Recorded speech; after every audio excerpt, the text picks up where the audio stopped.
எல்லாரும் என்னோடு கூட 138ஆம் சங்கீதத்துக்கு நேரம் திருப்பிக் கொள்வோம். சங்கீதம் 138. எல்லாரும் கர்த்தருடைய வார்த்தை நேரம் திரும்புவோம். சங்கீதம் 138ஆம் சங்கீதம் 2ஆம் வசனத்தை நாம் எல்லாரும் சேர்ந்து படிப்போம். உமது பரிசுத்த ஆலயத்திற்கு நேராக நான் பணிந்து உமது கிருபை நிமித்தமும் உமது உண்மை நிமித்தமும் உமது நாமத்தை துதிப்பேன். உமது சகல பிரஸ்தாபத்தை பார்க்கலும் உமது வார்த்தையை நீர் மகிமைப்படுத்தி இருக்கிறீர். இந்த கடைசி லைனை மட்டும் படிப்போம். உமது சகல பிரஸ்தாபத்தை பார்க்கலும் உமது வார்த்தையை நீர் மகிமைப்படுத்தி இருக்கிறீர். தேவனுடைய வார்த்தை கொடுக்க வேண்டிய ஒரு முக்கியத்துவம், தேவனுடைய வார்த்தையின் மேன்மைகளை பற்றி இன்றைக்கும் வரக்கூடிய நாட்களிலும் சிறிது காரியங்கள் போதிக்கலாம் என்று இருக்கிறோம். ஜெபிச்சுக்கிட்டு இருக்கும்போது கர்த்தர் இந்த வார்த்தையெல்லாம் கொடுக்கும்படி உள்ளத்தில் ஏவனதுனால நாம் இவைகளை கொடுக்க ஆயத்தமாக இருக்கின்றோம். இந்த வசனத்தில் சங்கீதக்காரர் தேவனை பற்றி சொல்லும்போது தேவன் எதை அதிகமாக மகிமைப்படுத்தி இருக்கிறாராம்? உமது சகல பிரஸ்தாபத்தை பார்க்கிலும் உமது வார்த்தையை நீர் மகிமைப்படுத்தி இருக்கிறீர். இப்போ தேவன் எதை மகிமைப்படுத்துகிறாரோ அதை நாமும் இந்த பூமியிலே மகிமைப்படுத்த வேண்டும். தேவன் சகல பிரஸ்தாபம், அவருக்கு எவ்வளவு நிறைய காரியம் இருந்தாலும் பாருங்க, அவருடைய நாமத்தை குறித்து கூட இங்கே பேசலை. நாமமும் இருக்குது, அதுலேயும் வல்லம் இருக்குது. ஆனால் இங்கே தேவன் எதை மகிமைப்படுத்தியிருக்கிறாரோ உமது வார்த்தையை நீர் மகிமைப்படுத்தியிருக்கிறீர். ஆகவே தேவன் அவருடைய வார்த்தைக்கு எந்த இடத்தை தேவன் கொடுக்குறாரோ அதே இடத்தை விசுவாசிகள் கொடுக்கும்போது அவர்களுடைய வாழ்வு சிறப்பாக இருக்கும் என்பதை பற்றி தான் இன்றைக்கு நாம் காலையில் நாம் தியானிக்க இருக்கின்றோம். எதற்கு நாம் அதிக முக்கியத்துவம் கொடுக்குறோம் என்பதை நாம் சற்று சிந்தித்து பார்க்க வேண்டும். ஏதோ நம்ம வரோம் போகிறோம் என்று அப்படி இருக்காமல் தேவன் எதை பிரஸ்தாபம் பண்ணுறாரு, தேவனுக்கு எது முக்கியம், தேவன் எதில் பிரியப்படுறாரு என்பதை அறிந்து கொண்டு அதில் நாம் கொஞ்சம் கவனம் செலுத்துவோம் என்றால் நம்முடைய வாழ்வு சிறப்பாக இருக்கும். வேதத்தில் பார்க்குறோம். யோவான் புஸ்தகம் 1ஆம் அதிகாரம் 1ஆம் வசனம் நேராக போவோம். யோவான் சுவிசேஷம் 1ஆம் அதிகாரம் 1ஆம் வசனம் படிங்க பார்க்கலாம். ஆதியிலே வார்த்தை இருந்தது, ஆதியிலே வார்த்தை இருந்தது, அந்த வார்த்தை தேவனிடத்தில் இருந்தது, அந்த வார்த்தை தேவனிடத்தில் இருந்தது, அந்த வார்த்தை தேவனாய் இருந்தது, அந்த வார்த்தை தேவனாகவே இருந்தது. ஆமென். தேவனாய் இருந்தது, அந்த வார்த்தை தேவனாய் இருந்தது. யோவான் தன்னுடைய சுவிசேஷத்தை எழுதும்போது மற்ற சுவிசேஷங்களைப் போல மற்ற காரியத்தை ஃபஸ்ட்டு முக்கியத்துவம் கொடுக்காம எதை ஃபஸ்ட்டில் எழுதுகிறார் அப்படின்னா, ஆதியிலே வார்த்தை இருந்தது, அந்த வார்த்தை தேவனிடத்தில் இருந்தது, அந்த வார்த்தை தேவனாய் இருந்தது. அப்போ ஆதி என்று சொன்னால் பிகினிங், இந்த பிகினிங், ஆதியிலே தேவன் வானத்தையும் பூமியும் சிருஷ்டித்தார் என்று சொல்லி ஆதியாகமம் 1 அதிகாரம் ஆரம்பிக்கும் போதே அருமையான ஒரு வசனம் வருது இல்லையா? ஆதியிலே, ஆதியிலே இந்த பிகினிங், ஆரம்பம், தொடக்கம், துவக்கத்தில் கர்த்தர் என்ன வைத்திருக்கிறார் என்பதை பற்றி யோவான் சொல்லும்போது ஆதியிலே வார்த்தை இருந்தது. எல்லாரும் சொல்லுவாங்க, ஆதியிலே வார்த்தை இருந்தது. ஆமென். தேவன் எதை முதலாவது வைக்கிறார் என்பதை புரிந்து கொள்ள வேண்டும். ஆதியிலே தேவன் வார்த்தையை வைத்திருக்கிறார். புரிஞ்சுச்சுங்களா? ஆதியிலே வார்த்தை தேவனாக இருந்ததுன்னு நம்ம வேதத்தில் பார்க்கிறோம்.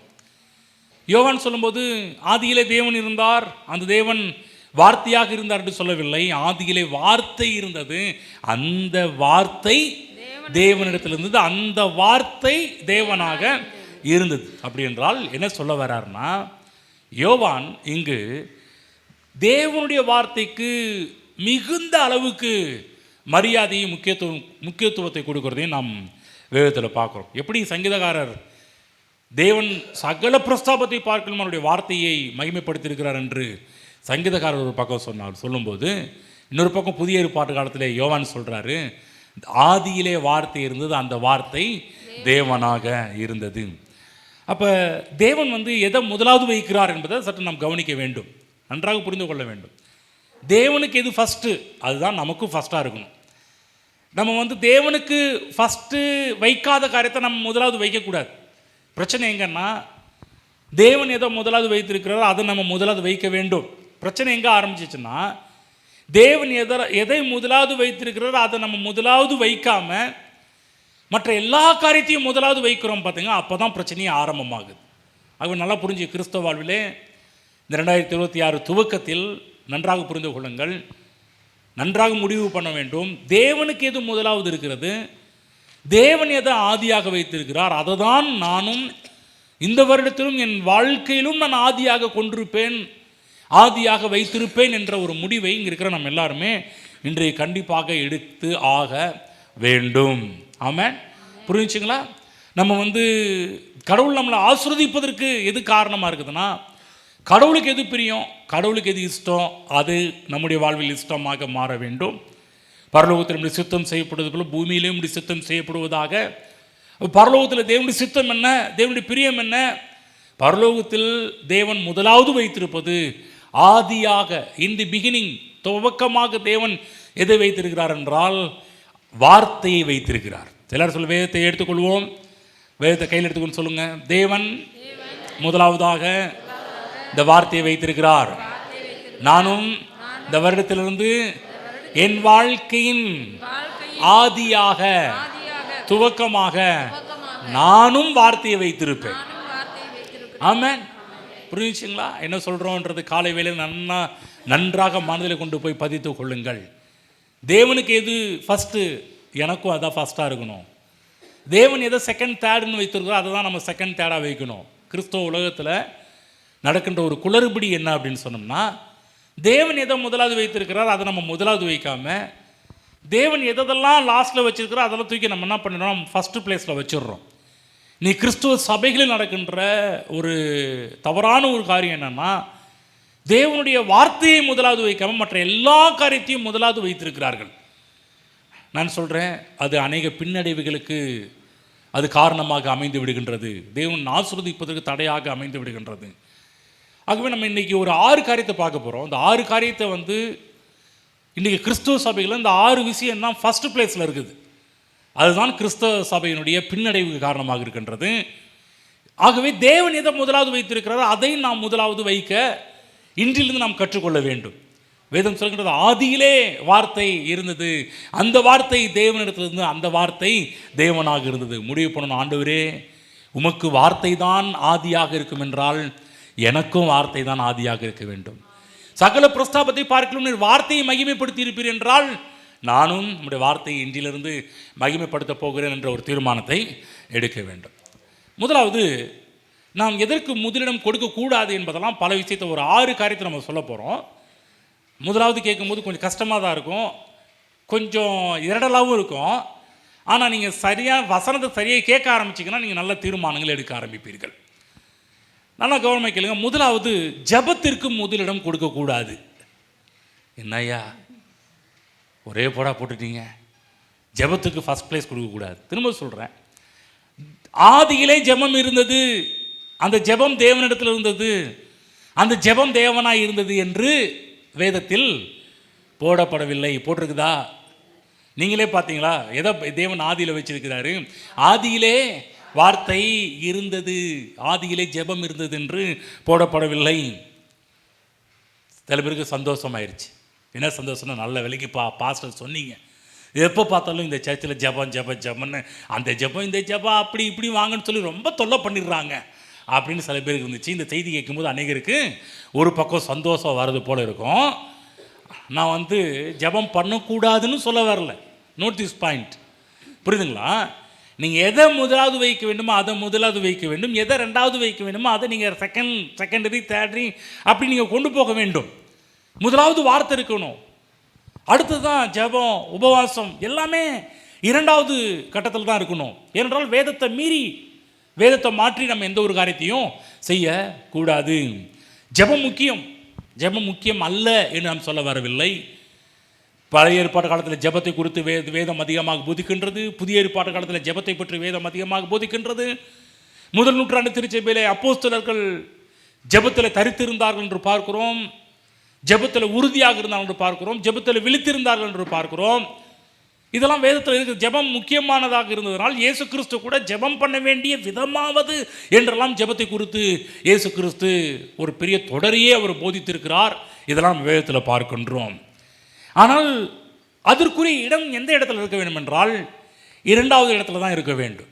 முதலிடத்தில் இருக்கக்கூடியது தேவனுடைய வார்த்தையாக தான் இருக்க வேண்டும். ஏனென்றால் எந்த இடத்துலையுமே ஆதியிலே ஜெபம் இருந்தது என்று போடப்படவில்லை.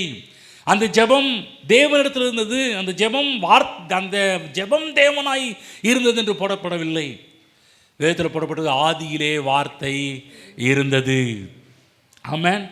அப்போ நம்முடைய வாழ்க்கையில் முதல் இடத்தில் இருக்கக்கூடியது என்னவென்றால் ஜெபம் அல்ல, முதலிடத்தில் இருக்கக்கூடியது தேவனுடைய வார்த்தை. நன்றாக புரிந்து கொள்ளுங்கள். அநேக தேவனுடைய பிள்ளைகள் தேவனுடைய வார்த்தை என்ன சொல்லுகிறது என்பதை நம்ம கேட்காமலே ஜெபத்தில் போயிடுறோம். ஜெபத்துக்கு தேவையானது, ஜெபத்துக்கு அத்தியாவசியமானது, ஜெபத்துக்கு மிக முக்கியமானது கடவுளுடைய வார்த்தை.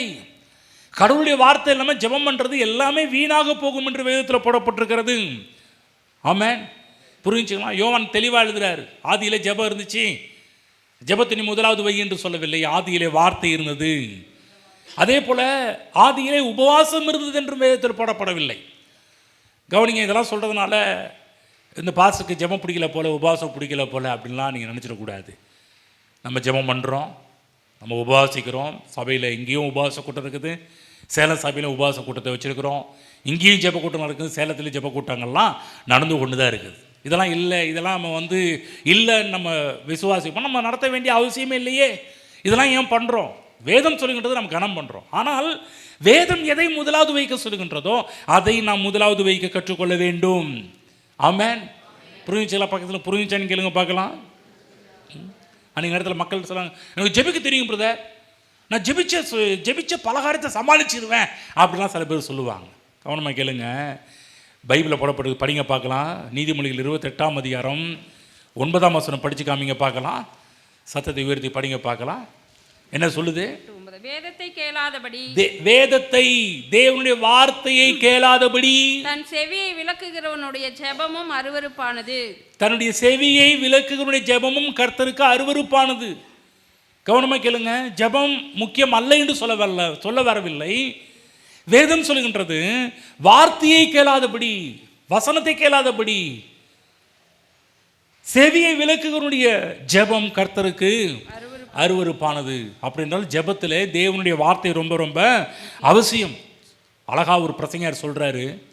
என்ன சொல்கிறாருன்னா, நீங்கள் ஜெபத்தில் சொல்கிற வார்த்தைகளை தேவன் கேட்க வேண்டும் என்றால், நீங்கள் ஜெபத்தில் சொல்லுகின்ற வார்த்தையில் தேவன் கேட்க வேண்டும் என்றால் முதலாவது தேவன் வேதத்தில் என்ன சொல்லியிருக்கிறாரோ அதை நீங்கள் முதலாவது கேளுங்கன்றார்.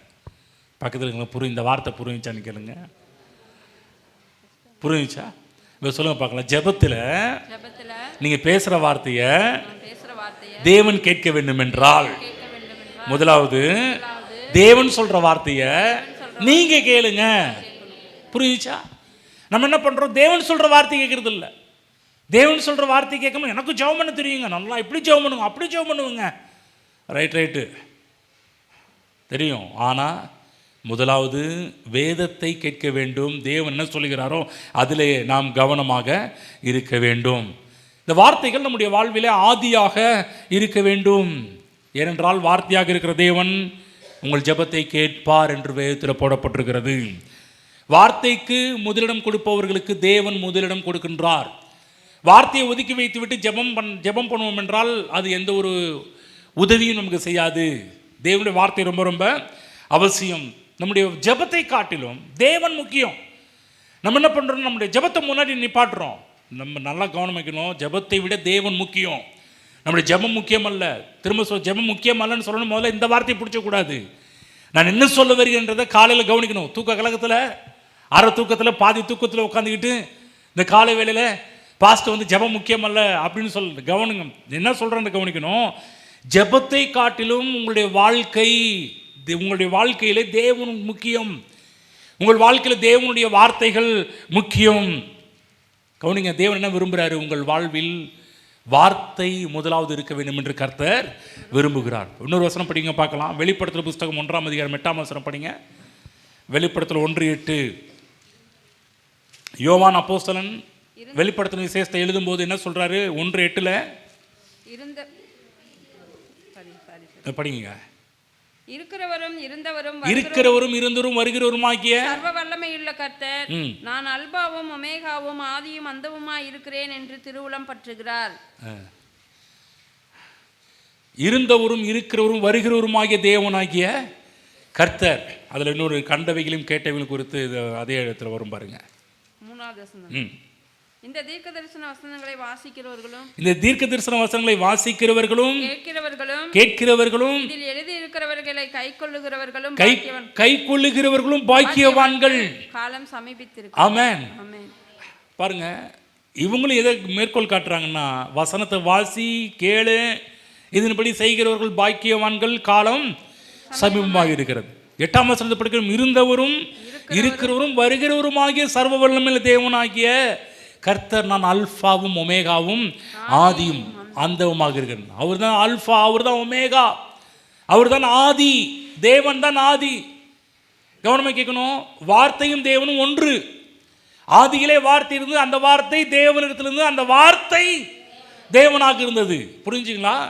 அப்போ வார்த்தையும் தேவனையும் பிரிக்க முடியாது. இந்த கையில் வைத்திருக்கிற வார்த்தை தான் தேவன், தேவன் தான் வார்த்தை. அந்த வார்த்தை எந்த வார்த்தை? இந்த வார்த்தை. எல்லாம் சொல்லுங்க, கையில் எடுத்துக்கிட்டு சொல்லுங்க, இந்த வார்த்தை. நாங்கள் கையில் வைத்திருக்கிற தேவனுடைய வார்த்தை அது தேவனாக இருக்கிறது. ஆமென். புரிஞ்சுங்களா? அப்போ இந்த தேவன் எப்படிப்பட்டவர்? ஆதி, அவர் தான் ஆதி, அவர் தான் அந்தம், அவர் தான் அல்பா அண்ட் ஓமேகா, அவர் தான் ஆதியும் அந்தமுமாக இருக்கிறார். அவர் தான் துவக்கமும் அவர் தான் முடிவுமாக இருக்கிறார். அப்படின்னு நல்லா புரிஞ்சுக்கணும். தேவன் வார்த்தையும் தேவன் ஒன்று.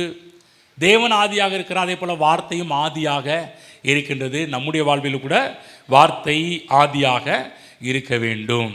ஆமென். புரியுதுங்களா? அந்த தேவன் தான் வார்த்தையாக இருக்கிறார். வார்த்தை தேவனாக இருந்தது. சொல்லுங்க, வார்த்தை தேவனாக இருந்தது. புரிஞ்சுங்களா? மறந்துடக்கூடாது. நம்ம கையில் வைத்திருக்கிற வேதத்தை நம்ம இலக்காரமாக பண்ணக்கூடாது. இந்த கையில் வைத்திருக்கிற வேதத்தை மட்டமாக நினைக்கக்கூடாது. இன்றைக்கெல்லாம் பாருங்கள், பிற மதத்தை சேர்ந்தவர்கள்லாம் பாருங்கள், அவங்களுடைய வேதத்துக்கு அவ்வளோ முக்கியத்துவம் கொடுக்குறாங்க. ஒரு இடத்துல பாருங்கள், இந்த அவங்க வேதத்தை வைக்கிற ஸ்டாண்டே வித்தியாசமாக இருந்துச்சு. அது பார்க்கும்போதே அவ்வளோ புனிதமாக கருதுகிறார்கள். நம்ம தான் பாருங்கள், தேவனுடைய வார்த்தையை புனிதமாக கருதுறது கிடையாது, இலக்காரமாக நினச்சிட்டு இருக்கிறோம். தேவ பிள்ளைகளே, உங்களுடைய வாழ்விலே இந்த வார்த்தை உங்கள் வாழ்வில் ஆதியாக முதலாவதாக தேவனுடைய வார்த்தை இருக்க வேண்டும். ஆமென். உங்கள் வாழ்க்கையிலே ஆதியாக வார்த்தையை நீங்கள் வைப்பீர்கள் என்றால் வாழ்க்கையின் அந்த முறை உங்களுக்கு ஆசீர்வாதத்தை கொண்டு வரக்கூடிய சக்தி இந்த வார்த்தைக்கு இருக்கின்றது. வேற எதுக்குமே இல்லை. மற்ற காரியம்லாம் உங்களுக்கு ஆசீர்வாதத்தை கொண்டு வர நினச்சிங்கன்னா அது கிடையாது. தேவனுடைய வார்த்தை தான் உங்கள் வாழ்க்கையின் அந்த வரை முடிவு வரை உங்களுக்கு ஆசீர்வாதத்தை கொண்டு வரக்கூடியது தேவனுடைய வார்த்தையாக தான் இருக்கின்றது. ஏன் இதை சொல்லிக்கிட்டு இருக்கிறோன்னா, தேவனுடைய வார்த்தையை நீங்கள் ஆதியாக வைப்பீர்கள் என்றால் நீங்கள் வெட்கப்பட மாட்டீர்கள். அநேக கண்ணீருக்கு தப்பலாம், அநேக கஷ்டங்களுக்கு தப்பலாம், அநேக பிரச்சனைகளுக்கு தப்பலாம், அநேக வேதனைகளுக்கு தப்பலாம். எந்த ஒரு மனிதன் தேவனுடைய வார்த்தையை முதலாவது வைத்திருக்கிறார்களோ, நான் சொல்கிறேன், அவங்க பிரச்சனை உள்ள ஒரு வாழ்வு கிடையாது, நல்ல ஒரு வாழ்வை இந்த பூமியிலே வாழ்வார்கள். உங்கள் குடும்ப வாழ்க்கையில் தேவனுடைய வார்த்தை ஆரம்பமாக இருக்கும் என்றால் உங்கள் குடும்பம் ஆசீர்வாதத்திற்கு தப்ப முடியாது. நன்றாக புரிந்து கொள்ளுங்கள். குடும்ப வாழ்க்கையில் எது முக்கியம்? நீ பாருங்கள், சடங்கு சம்பிரதாயம் எல்லாவற்றையும் கொண்டு முன்னாடி நிப்பாட்டிடுவோம். தேவனுடைய வார்த்தைக்கு அந்த குடும்பத்தில் முக்கியமே இருக்காது. நான் எந்த ஒரு குடும்பம் தேவனுடைய வார்த்தைக்கு முதலிடத்தை கொடுக்கின்றதோ, நான் சொல்கிறேன், அந்த குடும்பம் ஆசீர்வாதத்திற்கு தப்ப முடியாது. பக்கத்தில் சொல்லுங்கள், உங்கள் குடும்பம் தேவனுடைய வார்த்தையை முதலாவது வைக்கும் என்றால் நீங்கள் ஆசீர்வாதத்துக்கு தப்ப முடியாது. ஆமென். நம்ம குடும்பம் பாருங்கள், இன்றைக்கி பாருங்கள், தேவனுடைய வார்த்தையை முதலாவது வைக்கிறது கிடையாது, எல்லாவற்றையும் முதலாவது வைப்போம். மற்றவங்க இப்போ யார் யாரெல்லாம் சொல்கிறாங்களோ அதெல்லாம் முதலாவது கேட்போம். தேவனுடைய உங்கள் குடும்பம் என்று வரும்போது நன்றாக புரிந்து கொள்ளுங்கள். இன்றைக்கு முடிவு செய்யணும், இந்த வருஷத்தில் முடிவு செய்யணும், என்னுடைய குடும்பத்தில் தேவனுடைய வார்த்தையை தான் முதலாவது வைக்கப் போகின்றேன். அதே போல் உங்களுடைய வேலை என்று வரும்போது, தொழில் என்று வரும்போது, தொழிலிலே கூட தேவனுடைய வார்த்தையை நீங்கள் முதலாவது வைப்பீர்கள் என்றால் உங்கள் தொழிலில் தோல்வி ஏற்படவே ஏற்படாது. நம்ம என்ன பண்ணுறோம், தொழிலில் பல யுக்திகளை நம்ம மேற்கொள்கிறோம், தப்பு இல்லை. ஆனால் அதை விட முதலாவது நீங்கள் எதை வைக்க வேண்டும் என்றால் உங்கள் தொழிலில், உங்களுடைய வியாபாரத்தில், உங்கள் பிஸ்னஸில் முதலாவது தேவனுடைய வார்த்தையை வைக்க கற்றுக்கொள்ளுங்கள். ஆமென். புரிஞ்சுக்குங்க. யார் யாரெல்லாம் தேவனுடைய வார்த்தையை முதலாவது வைத்தார்களோ அந்த தொழில்கள் ஓஹோன்னு வளர்ந்துருக்கிறது. நான் சொல்ல, உங்கள் தொழில், உங்கள் பிஸ்னஸில் முதலாவது கர்த்தருடைய வார்த்தையை வையுங்கள். அதே போல் ஊழியத்தில் கூட அப்படி தான். ஊழியத்திலும் தேவனுடைய வார்த்தையை முதலாவது வைப்போம் என்றால் அந்த ஊழியம் செழிக்க ஆரம்பிக்கும். ஆமாம். அன்றைக்கி நேரத்தில் நம்ம ஜெபிச்சு பல காரியத்தில் பதிலே வராதபடிக்கு நம்முடைய வாழ்வில் போயிருக்கும். உபவாசித்து பல காரியம் நமக்கு தெரியாத அளவுக்கு திகைத்து நம்ம நிற்க வேண்டிய நிலைமை இருக்கும். நான் சொல்கிறேன், நம்முடைய வரிசை எந்த வரிசையில் வைத்திருக்கும்? தேவனுடைய வார்த்தை நம்முடைய வாழ்வில் எந்த இடத்துல இருக்கிறது? முதல் இடத்தில் இருக்கிறதா என்பதை நாம் சற்று சிந்தித்து பார்க்க வேண்டும். அப்போ முதலிடத்தில் தேவனுடைய வார்த்தையை வைக்கும்போது நம்முடைய எல்லா காரியத்திலையும் பல ஆசீர்வாதமான திருப்பங்களை நாம் இந்த பூமியில் பார்க்க முடியும். முதல்ல புரிந்து கொள்ள வேண்டும், ஜெபம் முதலாவது இல்லை. ஆகவே ஜெபம் முதலாவது இல்லைன்றதை ஜெபம் பண்ணக்கூடாதுன்னு சொல்லவில்லை. முதலாவது வார்த்தையை வையுங்கள், பிற்பாடு ஜெபங்களை வைக்க வேண்டும். வார்த்தை கொடுக்க வேண்டிய இடத்தை ஜெபத்திற்கு கொடுக்கக்கூடாது. ஜெபம் இருக்க வேண்டிய இடத்துல கொண்டு போய் வார்த்தையை வைக்கக்கூடாது. முதலாவது நம்முடைய வாழ்வில் வார்த்தையாக தான் இருக்க வேண்டும். ஆமாம், புரிஞ்சுச்சிங்களா? திரும்ப சொல்கிறேன், ஜெபம் முக்கியம் அல்ல என்று சொல்ல வரவில்லை. ஜெபம் தேவை, ஆனால் வார்த்தை இல்லாத ஜெபம் கர்த்தருக்கு அருவருப்பானது. ரெண்டாவது காரியம், நம்முடைய சுயத்திற்கு முதலிடம் கொடுக்கக்கூடாது. சுயம் சொல்லுங்க, சுயம் என்று சொன்னால் எந்த காரியத்தில் பார்த்தா நம்ம இஷ்டம், நம்ம விருப்பம், நம்ம என்ன விரும்புகிறோம், நம்ம என்ன இஷ்டப்படுறோம். நிறைய பேருடைய வாழ்க்கையில் ஏன் ஃபெயிலியர், ஏன் தோல்வி, ஏன் நஷ்டம், ஏன் பிரச்சனை அப்படின்னா அவங்க வாழ்க்கையில் வார்த்தை முதலாவது இடத்துல இல்லை, சுயத்திற்கு முதலிடம் கொடுக்குறாங்க. தேவ பிள்ளைகளே, உங்கள் வாழ்விலே எந்த காரியத்தை ஆரம்பிக்கிறதுக்கு முன்பாகவும் வார்த்தை முதலாவது என்ன சொல்கிறது என்பதை கேளுங்கள். பகவத் சொல்லுங்க, வார்த்தை சொல்கிறதை கேளுங்க. ஆமாம். உங்கள் குடும்பத்தில் திருமண காரியங்களாக இருக்கலாம், தொழில் காரியங்களாக இருக்கலாம், படிப்பாக இருக்கலாம், ஊழியமாக இருக்கலாம், எந்த ஒரு காரியமாக இருந்தாலும் உங்கள் வாழ்வில் முதலாவது கடவுள் என்ன சொல்கிறார், இதை குறித்து கர்த்தர் என்ன சொல்ல வருகிறார் என்பதில் நாம் கேட்க பிரயாசம் எடுக்க வேண்டும். இதை பற்றி கர்த்தர் என்ன சொல்கிறாரு, புரிஞ்சுச்சிங்களா? எந்த ஒரு காரியமாக இருந்தாலும் நீங்கள் என்ன யோசிக்கிறீங்க, உங்கள் மனதுக்கு என்ன வருது, உங்கள் இஷ்டம் என்ன, உங்கள் பிரியம் என்ன, முதல்ல கொண்டு நிப்பாட்ட கூடாது. நிறைய பேருடைய வாழ்க்கையில் இருக்கிற எல்லா பிரச்சனையும் காரணம்னா அவங்க என்ன விரும்புகிறாங்க, அவங்க என்ன யோசிக்கிறாங்க, அவங்க என்ன திங்க் பண்ணுறாங்க, அதை தான் கொண்டு நிப்பாட்டுறாங்க. அநேக குடும்பங்களில் அநேகருடைய வாழ்வில் பார்க்குறோம், தேவன் சொல்லாத காரியத்தில் செஞ்சுட்டு இருக்கிறாங்க. நல்லா புரிஞ்சுக்கணும், தேவன் ஒரு காரியத்தை குறித்து சொல்லவில்லை என்றால் உங்கள் வாழ்வில் அதற்கு இடம் கொடுக்க கூடாது. தேவன் சொல்லாத காரியத்துக்கு இடம் கொடுப்பீங்கன்னா அநேக கண்ணீர்கள் வரும். ஆனால் தேவன் சொல்லவில்லை என்றால் அதை செய்யாமல் இருக்கும்போது நான் சொல்ற பல கண்ணீர்களுக்கு நீங்கள் தப்பலாம். புரிஞ்சுங்களா? என் இஷ்டம், நான் இதை செய்வேன் அப்படின்னு முடிவு பண்ணக்கூடாது. இதை பற்றி தேவன் என்ன சொல்ல வராரு என்பதை நாம் கவனம் செலுத்த வேண்டும். உங்கள் வாழ்க்கையில் உங்கள் சுயத்தை, உங்கள் செல்ஃபிஸ் சொல்கிறாங்களே சுயம், அதை முதலாவது நாம் ஆரம்பமாக வைக்கக்கூடாது. ஏனென்றால் சுயம் நம்முடைய வாழ்க்கையில் முதலாவது வைப்போம் என்றால் அது தோல்வியில் முடியும். தேவ பிள்ளைகள், நம்முடைய தேவன் நம்முடைய நல்வாழ்வில் அக்கறை உள்ள தேவனாக இருக்கின்றார். ஆகவே இதெல்லாம் நம்முடைய காலை வேளை நம்மோடு பேசி கொண்டிருக்கிறார்.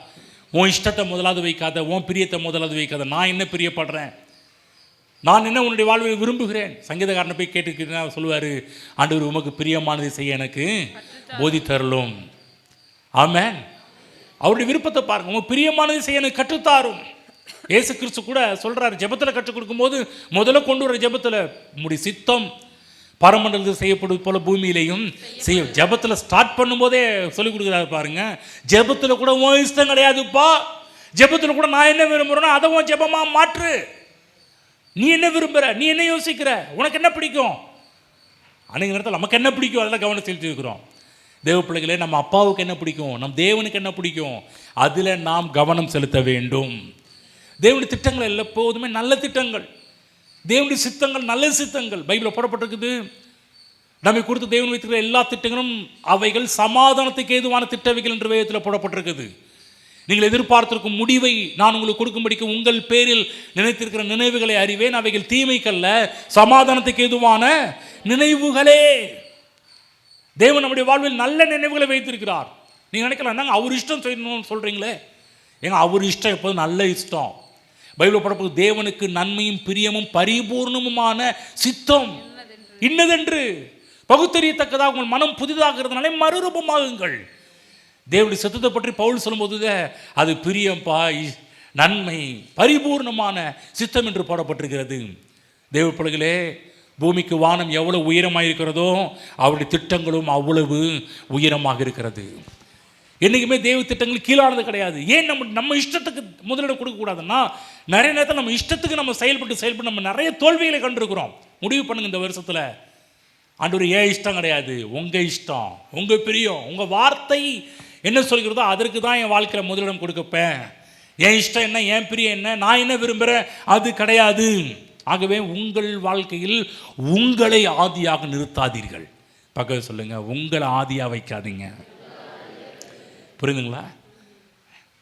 நான் என்ன விரும்புகிறேன், நான் என்ன யோசிக்கணும் கிடையாது. முதலாக புரிஞ்சுக்கணும், இதை பற்றி தேவன் என்ன விரும்புகிறாரு, தேவனுடைய இஷ்டம் என்ன, தேவனுடைய பிரியம் என்ன, அவருடைய வார்த்தை எல்லாவற்றையும் நமக்கு எடுத்து காண்பிக்கிறது. ஆகவே முதலாவது வார்த்தை என்ன சொல்கிறது என்பதை பற்றி நாம் கவனம் செலுத்த வேண்டும். படிங்க பார்க்கலாம். நீதிமொழிகள் 3ஆம் அதிகாரம் 5ஆம் வசனத்தில் இங்கு ஞானியாகிய சாலமோன் நமக்கு சில அறிவுரை சொல்றார் பாருங்க. 3:5ஆம் வசனம். உன் சுய புத்தியின் மேல் சாயாமல், உன் சுய புத்தியின் மேல் சாயாமல் பாருங்க, உன் சுய புத்தியின் மேல், உன் சுயம், உன் செல்ஃபிஷ், உன் இஷ்டம், உன் இஷ்டத்தின்படி போகாம உன் சுய புத்தியின் மேல் சாயாமல் உன் முழு இருதயத்தோடும் கர்த்தரில் நம்பிக்கையா இருந்து உன் வழிகளில் எல்லாம் அவரை நினைத்துக்கொள், அப்பொழுது அவர் உன் பாதைகளை செவ்வைப்படுத்துவார். ஆமென். எவ்வளவு அழகா ஞானி சொல்றாரு பாருங்க. அவரு சில அனுபவசாலி. என் இஷ்டத்துக்கு போய் பல பிரச்சனை மாட்டிக்கிட்டேன்ப்பா, நீ அப்படி போயிடாதீங்க, உன் சுய புத்தியின் சாயாமல். அதுக்கு முன்னாடி நீ உன்னை ஞானி என்று எண்ணாதே, கர்த்தருக்கு பயந்து தீமையை விட்டு விலகு, உன் சுய புத்தியின் மேல் சாயாதே. பக்கத்தில் பார்த்து சொல்லுங்க, உங்க சுய புத்தியில் சாயாதீங்க. கொஞ்சம் இலக்கண ரீதியாக படி. இப்போ உன் இஷ்டப்படி இப்படி சொல்லுங்க, நம்ம லாங்குவேஜ் சொல்லுங்க, உன் இஷ்டத்துக்கு வாழாத. அதான் அந்த சுய புத்தியின் மேல் சாயாதான் என்ன அர்த்தம்? நம்ம இப்போ உள்ள லாங்குவேஜ் சொல்லணும், உன் இஷ்டத்துக்கு தெரியாத, உன் இஷ்டத்துக்கு வாழாத, உன் இஷ்டத்துக்கு போகாத, உன் இஷ்டத்துக்கு பார்க்காத. பாருங்க, எந்த ஒரு வீட்டுக்குமே அஸ்திபாரம் என்பது ஒரு வீட்டினுடைய ஆதியாக இருக்கிறது. எந்த ஒரு வீடாக இருந்தாலும் ஃபஸ்ட்டு முதல்ல ஸ்டார்ட் பண்ணுறது அஸ்திபாரத்தில் தான் ஸ்டார்ட் பண்ணுவாங்க. எந்த ஒரு பில்டிங்குமே பார்த்தீங்கன்னா முதல்ல செவரு வச்சிட மாட்டாங்க, முதல்ல மற்றெல்லாம் பண்ண மாட்டாங்க. முதல்ல ஒரு வீட்டின் ஆதியாக வைப்பது அஸ்திபாரம். புரிஞ்சுங்களா? அதாவது இயேசு கிறிஸ்துவை பற்றி சொல்லும்போது மத்தேயு எழுதின சுவிசேஷம் 7ஆம் அதிகாரம் திருப்பிக்குங்க. அந்த இடத்துல இயேசு கிறிஸ்து எவ்வளோ அழகாக தெளிவாக நிதானமாக ஒரு காரியத்தை சொல்கிறாருன்றத 7ஆம் அதிகாரம் 21ஆம் வசனம் படிங்க பார்க்கலாம். இல்லை 24. ஆகையால் நான் சொல்லி இந்த வார்த்தைகளை கேட்டு, பாத்தீங்களா, நான் சொல்லிய இந்த வார்த்தைகளை கேட்டு சொல்லுங்க, வார்த்தைகளை கேட்டு. புரிஞ்சுங்களா? என்ன சொல்றேன்னு, வார்த்தைகளை கேட்கணுமா? தேவன் சொல்ற வார்த்தைகளை கேட்டு இவைகளின்படி செய்கிறவன் எவனோ, செய்கிறவன் கேட்கறது மட்டும் இல்ல, அடுத்து செய்யணுமா? இல்லைங்க, ஆதியா வார்த்தை வைக்க சொன்னீங்க, நான் வந்தேன் கேட்டேன் போனேன், அப்படி இல்லை, செய்யணும். அவர் சொல்லிய வார்த்தையும் கேட்டு அது மாதிரி செய்கிறவன் எவனோ அவனை கன்மலையின் மேல் தன் வீட்டை கட்டின புத்தியுள்ள மனுஷனுக்கு ஒப்பிடுவேன். சொல்ற என்ன சொல்றேன்னா, அவன் அஸ்திபாரத்தை சரியா போடுறான்றார்.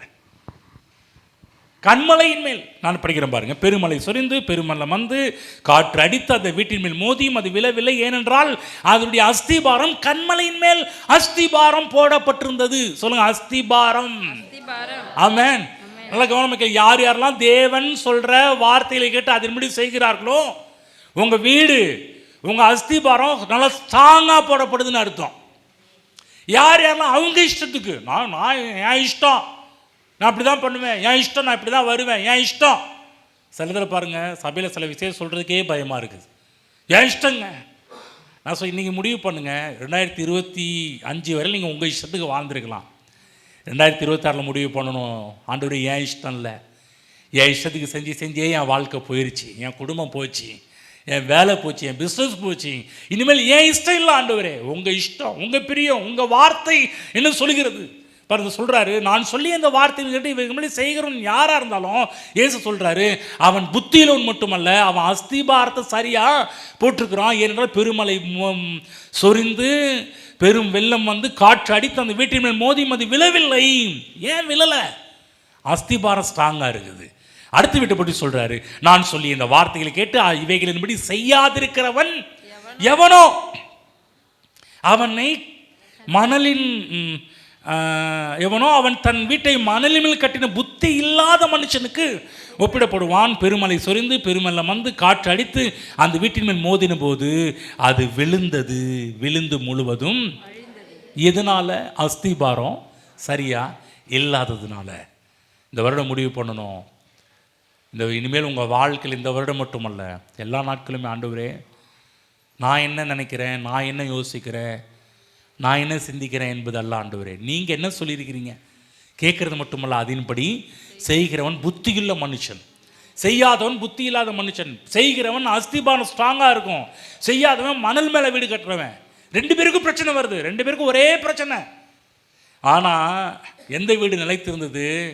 தேவன் சொன்ன வார்த்தை கேட்டு அதன்படி செய்தவன் வீடு நிலைச்சிருந்துச்சு.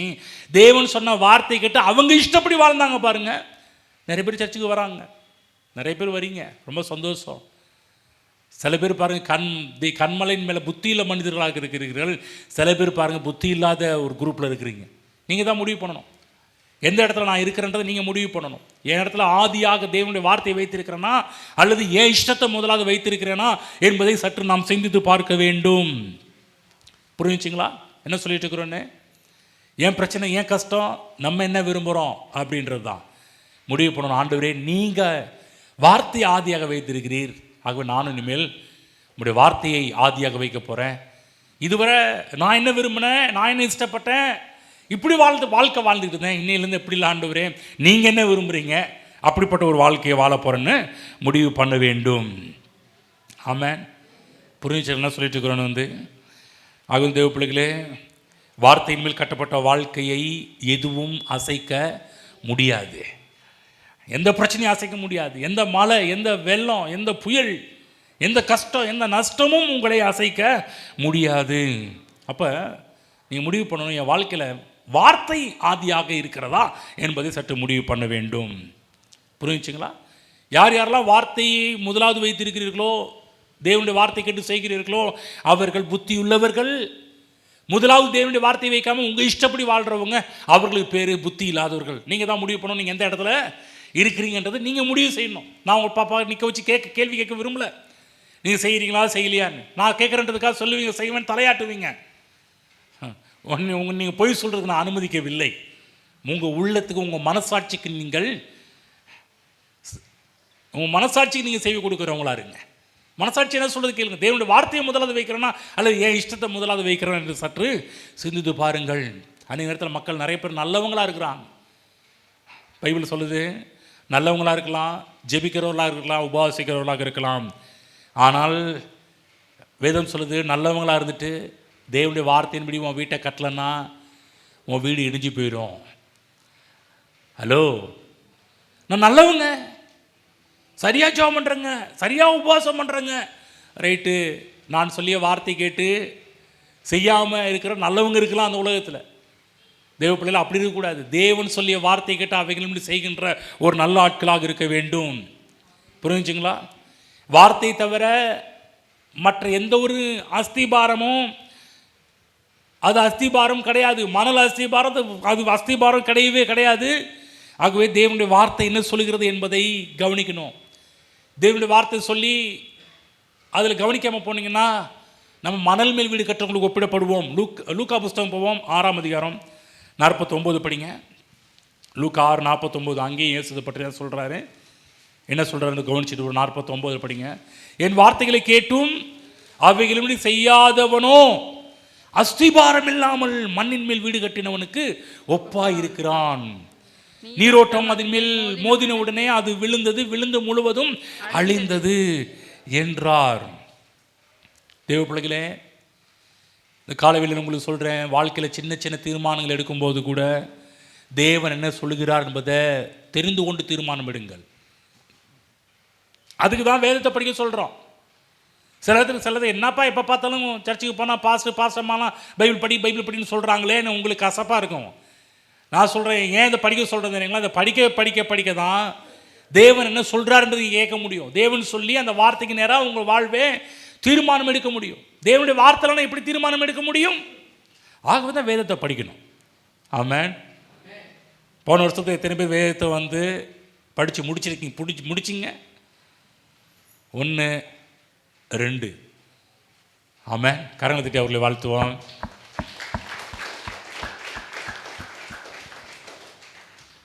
மீதமுள்ளவர்கள் உண்மையை சொன்னீர்கள், பாக்கியவான்கள். இந்த வருஷம் முடிவு பண்ணுங்க, எந்த அளவுக்கு தேவனுடைய வார்த்தை இருக்குதோ அப்போதாங்க உங்கள் இஷ்டத்தின்படி செய்ய மாட்டீங்க. தேவனுடைய வார்த்தை இருக்க தான் தேவன் என்ன விரும்புகிறாருன்றது உங்களுக்கு தெரியும், தேவன் என்ன பிரியப்படுறாருன்றது தெரியும். அப்போ தான் நீங்கள் முடிவு பண்ண முடியும், உங்கள் வாழ்க்கையை திருப்ப முடியும். இல்லைன்னா முடியாது. புரிஞ்சுங்க நான் சொல்கிறேன்னு? அடுத்த வருஷம் நான் சொல்லும்போது எத்தனை பேர் பைபிள் முடிச்சுன்னு கேட்கும்போது எல்லாருமே கை தூக்க வேண்டும் என்று ஆசைப்படுகின்றேன். சில பேர் நினைக்கலாம், இவங்களுக்கு படிக்க தெரியாது பாஸ்டர். கவலையே படாதீங்க, படிக்க தெரியாதவங்க நிறைய. இன்றைக்கி ஆடியோ பைபிளும் நிறையா வந்துருச்சு. செல்ஃபோன் எல்லா கையிலும் இருக்குல்ல, படிக்க தெரியாதவங்க எல்லார் கையிலையும் செல்ஃபோன் இருக்குது. செல்ஃபோனை கண்டது கிடைத்துக்கெல்லாம் யூஸ் பண்ணுவோம். செல்ஃபோனில் ஆடியோ பைபிள்னு ஒன்று ஆப்பை இறக்கி தினந்தோறுமே கேட்கலாமே. இன்றைக்கி படிக்க தெரியாதவங்க கூட பைபிள் படிக்க தெரியுதோ இல்லையோ, செல்ஃபோனை எப்படி ஆப்ரேட் பண்ணுறது கொஞ்சமாவது தெரியும் இல்லைங்களா? அது தெரியுமா தெரியாதுங்களா? அப்படிப்பட்டவங்க கொஞ்சம் ஆடியோ பைபிள்னு ஒரு ஆப் இருக்குது, தமிழ் ஆடியோ பைபிள். கொஞ்சம் இறக்கி வைத்து தினந்தோறும் ஒரு அதிகாரம் நீங்கள் கேளுங்க. படிக்கிற கண்ணை திறந்து படிக்கிறவங்களுக்கு கேட்குறவங்க திறன் உங்களுக்கு அதிகமாக இருக்கும். ஆகவே நல்லா அந்த உள்ளே போக ஆரம்பிக்கும். நீ கேட்டு வளருங்க. அடுத்த வருஷம் படிக்க தெரியாதவங்க கூட, பாஸ்டர் நான் ஆடியோ பைபிளை ஃபுல்லாக கேட்டுட்டேன்னு சொல்லி நீங்களும் கை தூக்க வேண்டும். ஹலோ, புரிஞ்சிச்சிங்களா? இல்லை பாஸ்டர் பட்டன் ஃபோன் தான் யூஸ் பண்ணுவேன், மெமரி கார்டு இருக்குது. மெமரி கார்டு நீங்கள் பைபிளில் சொல்லுங்கள், எங்கள்கிட்ட பைபிள் இருக்குது, நாங்கள் கொடுக்குறோம் ஆடியோ பைபிள், நீங்கள் மெமரி கார்டில் இறக்கிக்கிங்க. இல்லை பாஸ்டர் இளையராஜா பாட்டு கேட்டால் நல்லா இருக்கும், எங்கள் செல்ஃபோன் மெமரி கார்டில் ஃபுல்லாக இளையராஜா பாட்டு வச்சுருக்குறோம். ஹலோ, இளையராஜா பாட்டு மற்ற எந்த ஆட்களுடைய பாட்டும் உங்களுக்கு உங்கள் வாழ்க்கையில் முன்னேற்றத்தை கொடுக்காது. தேவனுடைய வார்த்தை மட்டும்தான் உங்கள் வாழ்வில் முன்னேற்றத்துக்கு நேராக உங்களை கொண்டு செல்லும். புரிஞ்சுங்களா? தேவனுடைய வார்த்தைக்கு ஃபர்ஸ்ட் பிளேஸ் கொடுங்க. உங்கள் சுயத்தை முதலாவது வைக்காதீங்க. தேவன் என்ன விரும்புகிறார் என்பதற்கு முதலிடம் கொடுக்க ஆரம்பியுங்கள். ஆமென். புரிஞ்சுங்களா? நீங்கள் தேவனுடைய வார்த்தையிலும் தீர்மானம் எடுக்காம ஆண்டவரே நீ ஆசீர்வதின்னு சொல்கிறதுல எந்த ஒரு பிரயோஜனமும் கிடையாது. நிறைய பேர் தேவனுடைய வார்த்தையை வைத்து சொல்லாமல் அவங்க இஷ்டத்தை செஞ்சுட்டு ஆண்டவர் இதை ஆசீர்வதியும். திரும்ப சொல்கிறேன், உங்கள் இஷ்டத்தின்படி செய்து இதை ஆசீர்வதிங்கன்னா கர்த்தர் அந்த ஜெபத்தை கேட்கவே மாட்டார். பக்கத்தில் சொல்லுங்க, கர்த்தர் ஜெபத்தை கேட்க மாட்டார். என்னங்க இப்படி சொல்கிறீங்க? ஆமாம், உங்கள் இஷ்டத்தை முன்னாடி கொண்டு வந்து நிப்பாட்டுறீங்களா? எப்படி கேட்பாரு? எப்போதுமே ஜெபத்தில் அவர் என்ன சொல்லுகிறார் என்பதை கேளுங்கள், தேவன் என்ன சொல்ல வருகிறார் என்பதை கேளுங்கள். எந்த ஒரு மனிதன், எந்த ஒரு விசுவாசி தேவன் என்ன சொல்ல வருகிறார் என்பதை கேட்டு அவங்க ஜெபிக்க ஆரம்பித்தாங்கன்னா, அவங்க குடும்பத்தை நடத்த ஆரம்பித்தாங்கன்னா, அவங்க வியாபாரத்தை நடத்த ஆரம்பித்தாங்கன்னா, நான் சொல்கிறேன் அது சிறப்பாக இருக்கும். ஆமென். அதில் எந்த பிரச்சனையும் வராது. தேவன் நம்முடைய சுய திட்டங்களை ஆசீர்வதிப்பது கிடையாது. நம்முடைய வாழ்க்கையிலே தேவனுடைய திட்டத்தின்படி நம் வாழ்க்கை அமைப்போம் என்றால் ஆசீர்வாதம் தேவனுடைய வார்த்தையில் ஏற்கனவே அங்கே இருக்கிறது. ஆகவே நாம் ஆசீர்வதிக்கப்பட்டவர்களாக இருப்போம். அநேக நேரத்தில் நீண்ட ஜெபம் பண்ணுறோம், தப்பு இல்லை. அநேக நேரத்தில் பாருங்கள், மக்கள் என்ன பண்ணுறாங்கன்னா ரொம்ப நேரம் ஜெபம் பண்ண சொல்லி முழங்காலே இருப்பாங்க, ஆனால் வார்த்தையே இருக்காது. தோத்திர அது மட்டும்தான் இருக்கும், வேறு ஒன்றுமே இருக்காது. பாருங்கள், தேவனுடைய வார்த்தையோடு இசைந்து போங்க. கெஞ்ச வேண்டிய அவசியம் கிடையாது. தேவனுடைய வார்த்தை ஆசீர்வதிக்கப்பட்ட வார்த்தை என்பதை மறந்துவிடக்கூடாது. ஆகவே இன்றைக்கு முடிவு பண்ணணும், இனிமேல் என்னுடைய வாழ்வில் என்னுடைய சுயத்திற்கு நான் முதலிடம் கொடுக்க மாட்டேன், தேவனுடைய வார்த்தைக்கு தான் முதலிடம் கொடுப்பேன். முதலாவது எதற்கு முதலிடம், எதை முதலாவது வைக்கக்கூடாது? ஜெபத்தை முதலாவது வைக்கக்கூடாது. ரெண்டாவது எதை முதலாவது வைக்கக்கூடாது? நம்மை கொண்டு போய் முதலாவது வைக்கக்கூடாது. நம்ம என்ன விரும்புகிறோம், நம்ம என்ன யோசிக்கிறோம், நமக்கு என்ன பிடிக்கும், அது இல்லை. தேவனுடைய விருப்பம், தேவனுடைய இஷ்டம், தேவனுடைய பிரியத்தை முதலாவது நாம் வைக்க வேண்டும். ஆமென். புரிஞ்சுங்களா? மூன்றாவது, தீர்க்க தரிசிகளுக்கு முதலிடம் கொடுக்கக்கூடாது. தீர்க்க தரிசிகள், தேவன் எதை ஆதியாக வைத்திருக்கிறார், எதை முதலாவது வைத்திருக்கிறார்? அவருடைய வார்த்தையை முதலாவது வைத்திருக்கிறார். தீர்க்கதரிசிகளை முதலாவது தேவன் வைக்கவில்லை. சில நல்ல விசுவாசிங்க தீர்க்கதரிசிகளை தங்களுடைய வாழ்க்கையின் அஸ்திபாரமாக வைத்திருக்கிறார்கள். சில பேர்லாம் பைத்தியம் முடிச்ச மாதிரி இருப்பாங்க. எப்படியாவது இவர்கிட்ட போய் ஜெபம் பண்ணிட்டு வரணும், எப்படியாவது அவர்கிட்ட போய் ஜெபம் பண்ணிட்டு வரணும், எப்படியாவது அவரை வீட்டில் கூப்பிட்டு ஜெபம் பண்ண வைக்கணும். திரும்ப சொல்கிற, தீர்க்கதரிசிகள் ஆதியாக இருந்தார்கள், வேதம் போடப்படவில்லை. ஆதியிலே தீர்க்கதரிசிகள் இருந்தார்கள் என்று வேதத்தில் போடப்படலை. ஆதியிலே வார்த்தை இருந்தது, அந்த வார்த்தை தேவனாக இருந்தது போடப்பட்டிருக்குது. தீர்க்கதரிசிகள் தேவனாக இருந்தார்கள் என்று போடப்படவில்லை.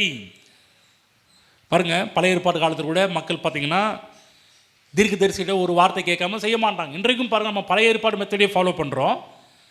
ஏன் இன்றைக்கு விசுவாசிங்க பழைய ஏற்பாட்டு மெத்தடை ஃபாலோ பண்ணுறாங்கன்னா, உங்களுக்கு புதிய ஏற்பாட்டு என்ன நடந்தது என்பது உங்களுக்கு புரியல. புதிய ஏற்பாட்டு காலத்தில் யாரும் தீர்க்கதரிசிகளால் நடத்தப்படுங்கள் என்று சொல்லி வேதம் போதிக்கப்படவில்லை. நன்றாக புரிந்து, புதிய ஏற்பாட்டு காலத்தில் இயேசு கிறிஸ்துவின் நாட்களிலும் இயேசு கிறிஸ்துக்கு பிற்பாடு இருந்த நாட்கள்லையும் பார்த்தீங்கன்னா எந்த இடத்துலையுமே தீர்க்கதரிசிகளால் நடத்தப்படுங்கள் என்று வேதத்தில் போடப்படவில்லை. பழைய ஏற்பாட்டு காலத்தில் மக்கள் தீர்க்கதரிசிகளை நாடி ஓடினாங்க. புதிய ஏற்பாட்டு காலத்தில் தீர்க்கதரிசியை நாடி ஓட வேண்டிய அவசியம் கிடையாது.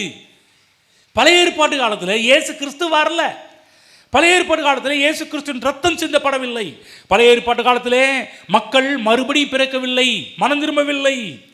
அதன் காரணமாக அவருடைய உள்ளத்தில் தேவன் குடிகொண்டிருக்க முடியவில்லை. ஆகவேதான் பாருங்க, தேவன் அவர்களை எப்படி பழைய ஏற்பாடு காலத்தில் நடத்தினார் என்றால் பல தீர்க்கதரிசிகளை கொண்டு நடத்த ஆரம்பித்தார். பழைய ஏற்பாடு காலத்தில் பார்த்து எதுக்கெடுத்தாலும் மக்கள் தீர்க்கதரிசிகள் நாடி ஓடுவாங்க.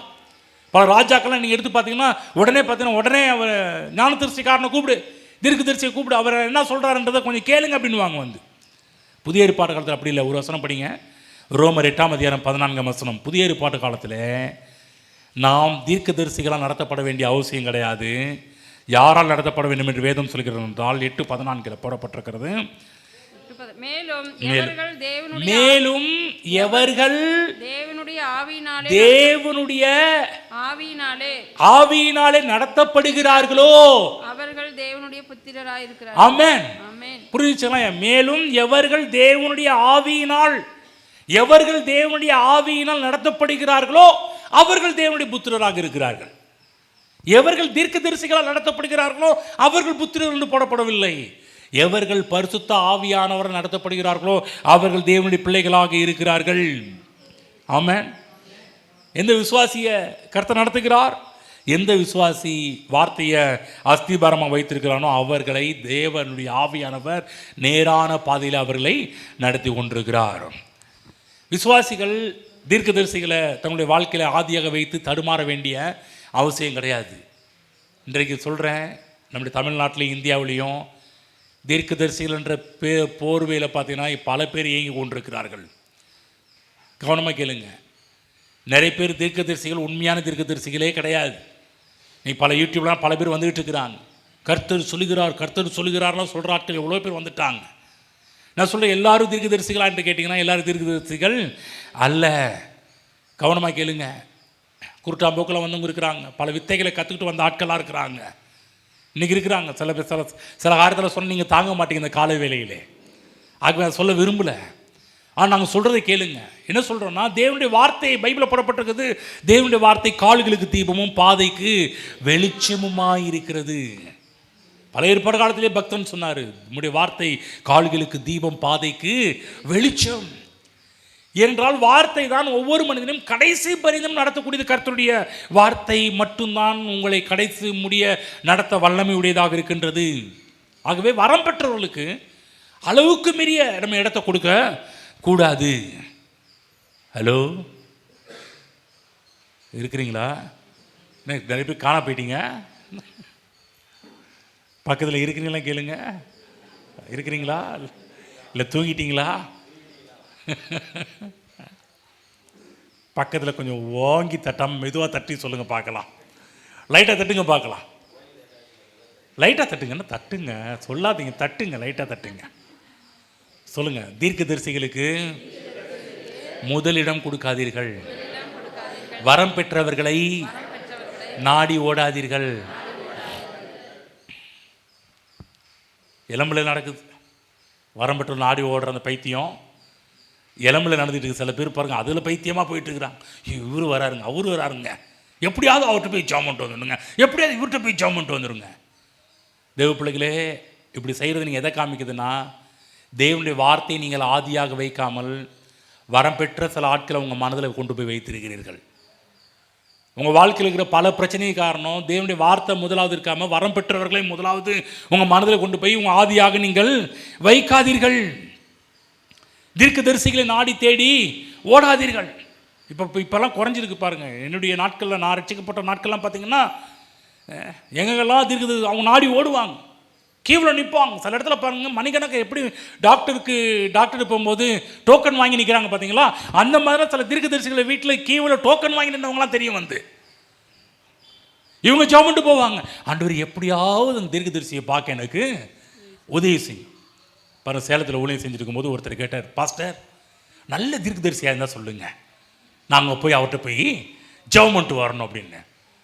சில பேர்லாம் இருக்கிறாங்க, நல்ல தீர்க்கதரிசி இருந்தால் யாராவது சொல்லுங்கள், நாங்கள் போய் அவங்கள்ட்ட போய் என் வேலை விஷயமா, திருமண விஷயமா, இந்த விஷயமா, அந்த விஷயமா போய் ஜெபம் வரோம். தேவ பிள்ளைகளே, ஆதியிலே தீர்க்க தரிசனம் இருந்தது, தீர்க்க தரிசனம் தேவனாக இருந்தது என்று யோவான் எழுதவில்லை. புரிஞ்சுச்சுங்களா? வேதத்திலேயே அதிகமான தீர்க்க தரிசனத்தை பெற்றவர் யோவான். ஒரு புஸ்தகத்தை எழுதி வச்சு 22 அதிகாரமுடைய வெளிப்படுத்தின விசேஷத்தை எழுதி வச்சிருக்கிறார். யோவான் சுவிசேஷம் முதல் அதிகாரம் சுவிசேஷம் எழுதும் போது கொஞ்சம் எல்லாரும் வெளிப்படுத்தின விசேஷம் முதலாவது வைங்கன்னு சொல்லல. எது முதலாவது வைங்க? வாதியிலே வார்த்தையை முதலாவது வைங்க. எல்லாரை விட அதிகமான ரெவலேஷன் அவருக்கு கிடைச்சிச்சு. ஆகதான் அந்த புஸ்தகத்துக்கு பேர் வெளிப்படுத்தின விசேஷம். அவருக்கு ஏராளமான வெளிப்பாடுகள் வந்தாலும் அவர் முதலாவது வார்த்தையை, ஆதியிலே வார்த்தை இருந்தது, அந்த வார்த்தை தேவன் இருந்தது, அந்த வார்த்தை தேவனாக இருந்தது. யோசிச்சு பார்த்தீங்களா? மக்களை தாம் பக்கம் கொண்டு வரல, மக்களை கர்த்தர் பக்கம், தேவனுடைய வார்த்தையின் பக்கம் கொண்டு போகிறார். ஆகுது உங்களை கூட பாருங்க, என்கிட்ட வாங்கன்னு கூப்பிட்றதே கிடையாது. நான் சொல்ல என்கிட்ட வராதிங்கன்னு தான் சொல்கிறேன். முடிஞ்ச பிற்பாடு என்கிட்ட ஜெபம் வாங்கன்னு சொல்கிறேன்னா, ஏங்க முடிஞ்ச போய் என்ன சொல்கிறோம்? என்ன சொல்கிறோம்? நாங்கள் சபையில் ஒவ்வொரு என்கிட்ட வாங்கன்னு சொல்லிட்டு இருக்கிறோம். முடிஞ்ச பிற்பாடு அங்கே போங்கன்னு சொல்லிட்டு இருக்கிறோம். என்ன சொல்கிறோம்? முடிஞ்ச பிற்பாடு என்ன சொல்கிறோம்? நீங்கள் தேவனுடைய பிள்ளை, நீங்கள் ஜெபம் பண்ணணும், நீங்கள் நிற்கணும். சில பேர் 20 வருஷம் 30 வருஷம் விசுவாசிகள் திரும்ப என்ன பண்ணுவாங்க? ஜெபம். அதாவது உங்கள் விசுவாசம் தொய்ந்து போச்சுன்னா கொஞ்சம் ஹெல்ப் பண்ணலாம். உங்கள் விசுவாசம் டவுன் ஆச்சுன்னா, இந்த சில கஷ்டம், பிரச்சனை, கண்ணீர், இந்த நேரத்தில் விசுவாசிப்பதற்கு வேண்டிய வார்த்தை இல்லாத பட்சத்தில் நீங்கள் கண்டிப்பாக வரலாம், கண்டிப்பாக நாங்கள் ஜெபம் பண்ணலாம். நான் கேட்குறோம், 2 பேர் மட்டும் பைபிள் படிக்கிறீங்க, மற்ற எல்லாரும் பைபிள் படிக்கலாம், நீங்கள் எல்லாரும் திரும்ப என்ன பண்ணுவீங்க? எங்களை தொல்லை பண்ணிட்டு தான் இருப்பீங்க. நீங்கள் வார்த்தை தெரிஞ்சுன்னா நீங்கள் என்ன பண்ணலாம்னா நீங்களே ஜெபம் பண்ணலாம். அப்போ தான் உங்களுக்குரிய காரியத்தை, உங்கள் ஸ்தானம் தெரியும், உங்கள் அதிகாரம் தெரியும், உங்களுடைய அந்தஸ்து தெரியும், எப்படி ஜெபம் பண்ணுறதுன்னு தெரியும், தேவனுடைய வார்த்தை எப்படி மேலே வருவதுன்னு தெரியும். புரிஞ்சுச்சு என்ன சொல்லிட்டு இருக்கிறோன்னு? நாங்கள் என்ன சொல்கிறோம்? நீங்கள் தேவனுடைய வார்த்தையை பிடித்து கொண்டு மேலே வாங்கன்றோம். புரிஞ்சுங்களா? உங்களையே நாங்கள் இடுப்பில் தூக்கி வைக்க முடியாதுப்பா. இன்னும் நீங்கள் பிள்ளைகளாக, இன்னும் நீங்கள் குழந்தைகளாகவே இருக்க பார்க்குறீங்க. நாங்கள் உங்களை குழந்தையாகவே பார்க்குறது இல்லை, உங்களை மெச்சூர்டான பீப்புளாக தான் பார்த்துட்டு இருக்கிறோம். பைபிளில் எபிரே ஆக்கின்னு சொல்கிறாரு, காலத்தை பார்த்தால் பிரசங்கியார போதகராக இருக்க வேண்டிய நீங்கள் திரும்பவும் பாலை குடிக்கிறவங்களா மாறிட்டீங்களேப்பான்னு சொல்லி எங்கே கேட்குறாரு தெரியுங்களா? எபிரேயரில் எழுதி வச்சிருக்கு. காலத்தை பார்த்தா நீங்கள்லாம் போதகராக இருக்கணும். சொல்லுங்கள் பக்கத்தில், நீங்கள்லாம் பாஸ்டாக இருக்க வேண்டிய ஆளுங்க, இன்னும் பாலை குடிச்சிட்டு இருக்கிறீங்க. ஆகவே ஜெபம் பண்ண வாங்க. யார் திரும்ப எங்களை ஜெபம் பண்ண வரணும்?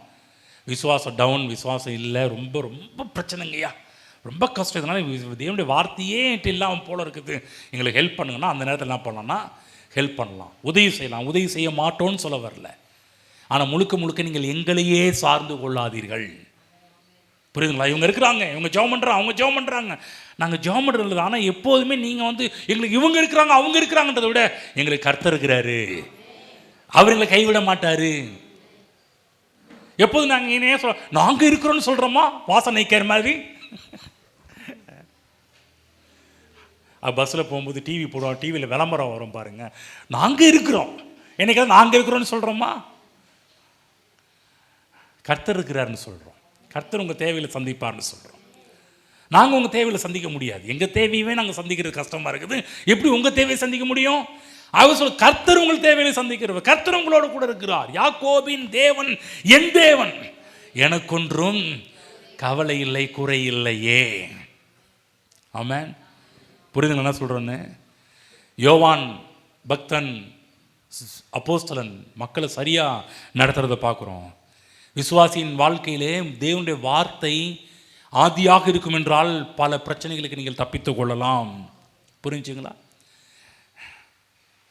இயேசு கிறிஸ்து வாழ்ந்த காலத்தில் கூட மக்கள் பார்த்தீங்கன்னா நாசியில் சுவாசம் உள்ள மக்களை நம்பியே ஏமாந்து போனார்கள். நீங்கள் மக்களை நம்பி ஏமாந்து போகாதீர்கள். தேவாதி தேவன் உங்களுக்குள்ள தான் வாசமாயி அவர் உங்களுக்குள்ளாக குடி கொண்டிருக்கிறார். தேவாதி தேவன் உங்களுக்குள்ளாக இருக்கிறார். ஆனால் இன்னைக்கு கிறிஸ்தவ விசுவாசத்தில் புரியல. நான் எனக்குள்ள கடவுள் இருக்கிறாருன்னா அவங்க புரியாமல் இருக்கிறாங்க, தெரியாமல் இருக்கிறாங்க. நான் சொல்ல, உங்களுக்குள் கர்த்தர் இருக்கிறார். சொல்லுங்க பக்கத்தில், உங்களுக்குள் கர்த்தர் இருக்கிறார். ஒரு வசனம் படிங்க சிஸ்டர். மார்க் 6:3 படிங்க.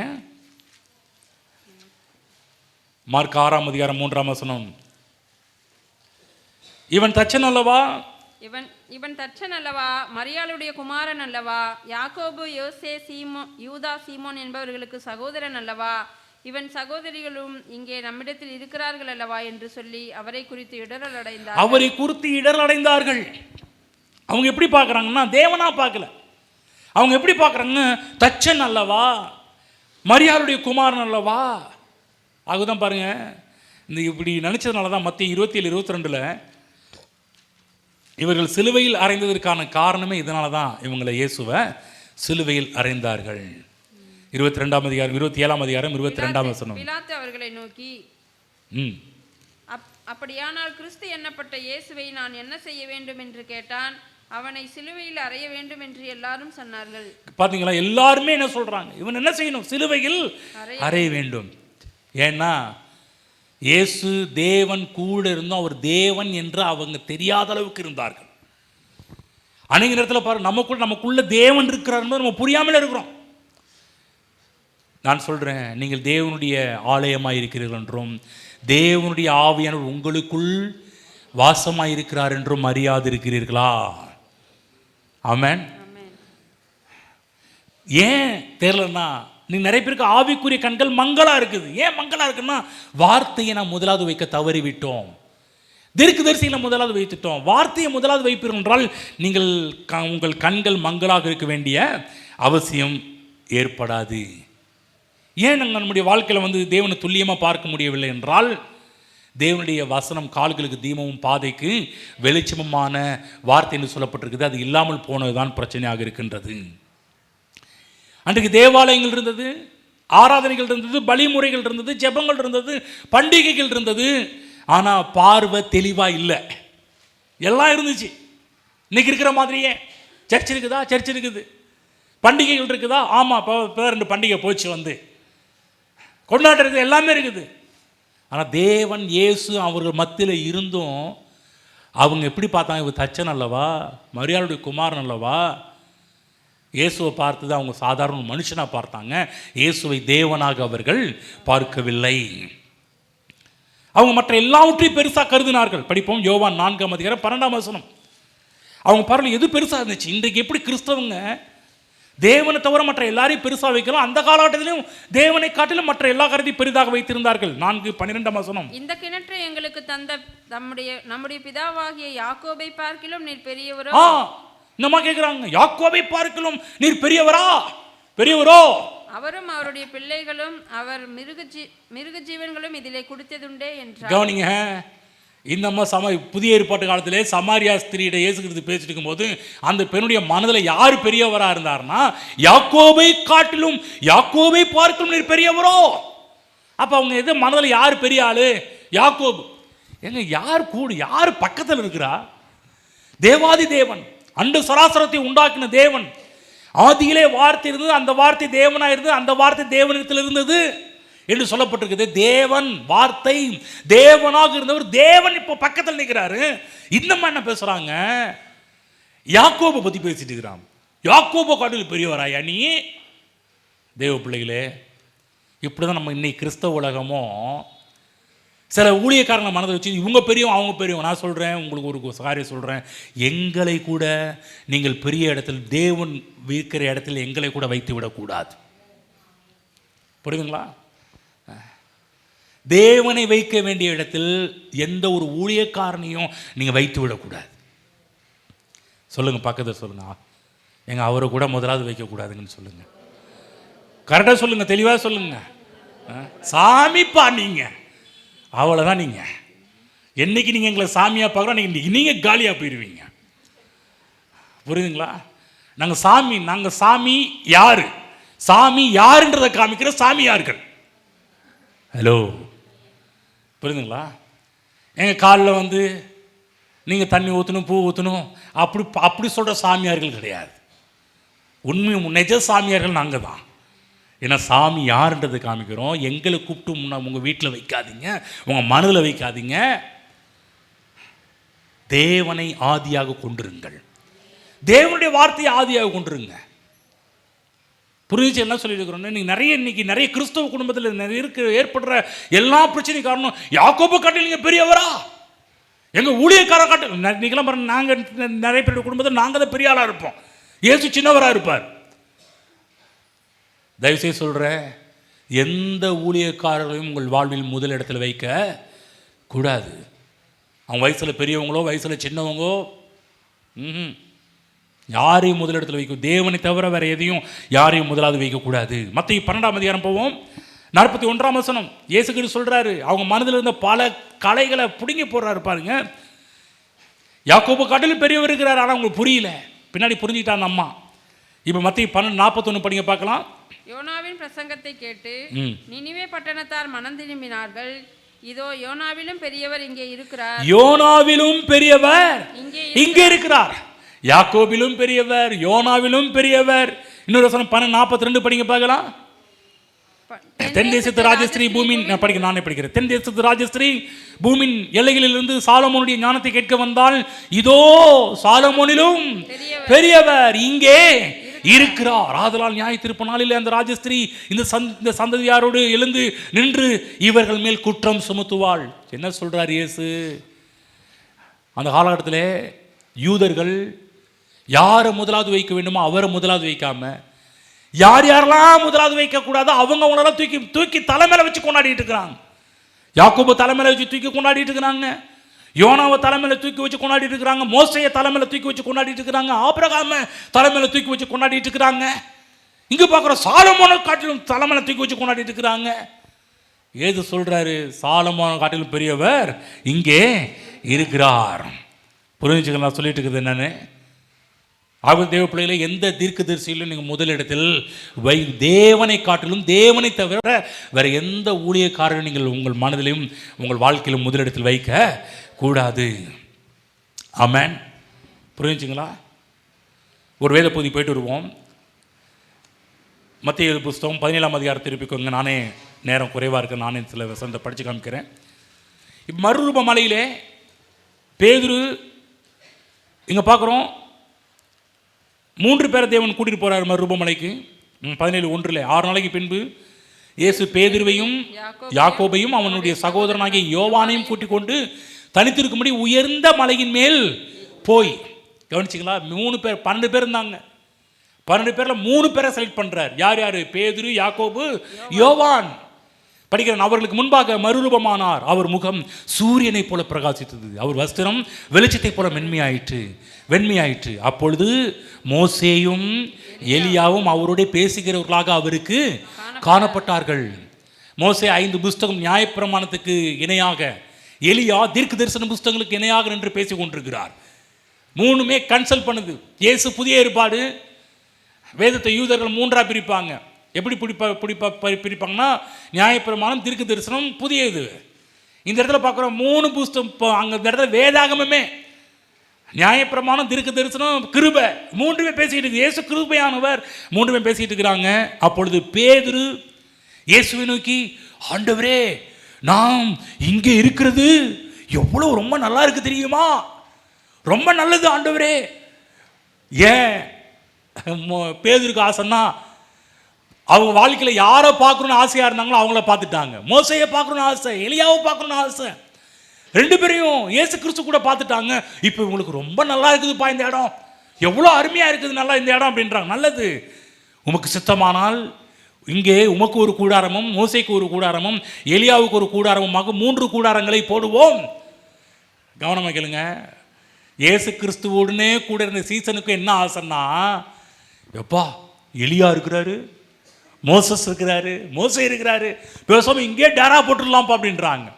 கவனமாக கேளுங்க, அவன் பேசுகையில் இதோ 5ஆம் வசனம், அவன் பேசுகையில் இதோ ஒளியுள்ள ஒரு மேகம் அவர்கள் மேல் நிழலிட்டது, இவர் என்னுடைய நேசகுமாரன், இவரில் பிரியமாயிருக்கிறேன், இவருக்கு செவி கொடுங்கள் என்று அந்த மேகத்திலிருந்து ஒரு சத்தம் உண்டாயிற்று. மோசை என்ன சொல்றாரு, எலியா என்ன சொல்றாருன்னு கேட்காத, இவர் என்ன சொல்றாருன்றதை கேளு. வார்த்தையானவர் என்ன சொல்கிறார் என்பதை கேள். ஆமென்.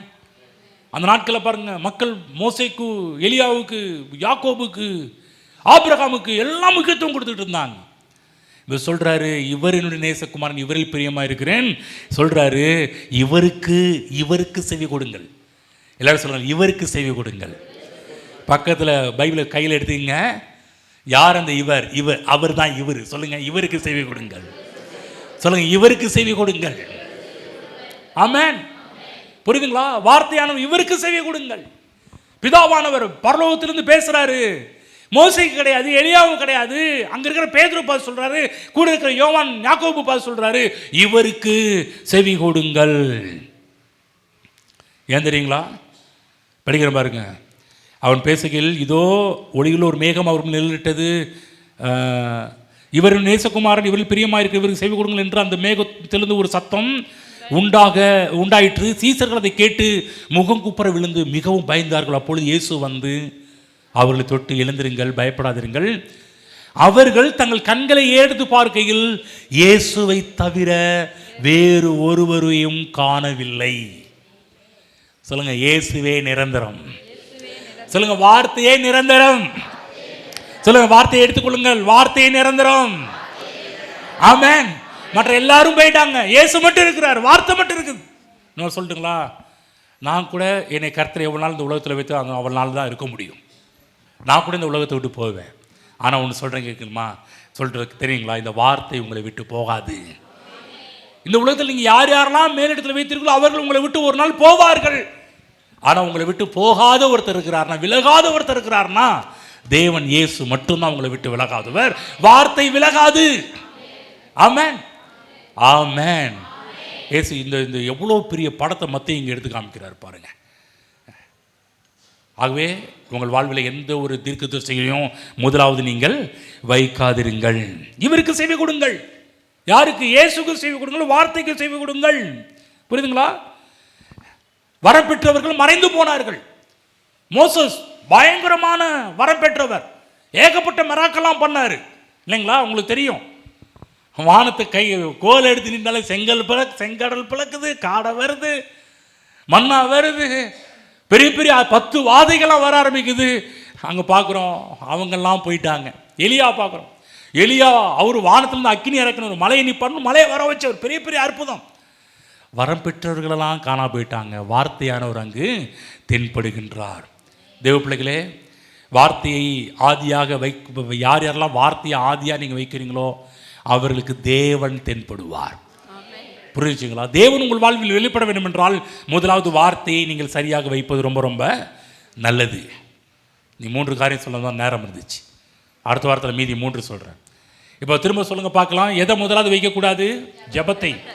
2வது சுயத்தை, உங்கள் இஷ்டத்தை முதலாவது வைக்கக்கூடாது. 3வது தீர்க்கதரிசிகளை, வரம் பெற்றவர்கள் நீங்கள் முதலாவது வைக்கக்கூடாது. அப்போ நான் 3மே தப்புன்னு சொல்கிறோமா? நான் சொல்கிறேன் ஜெபம் தப்புன்னு சொல்கிறோமா? ஊழியக்காரங்க தப்புன்னு சொல்கிறோமா?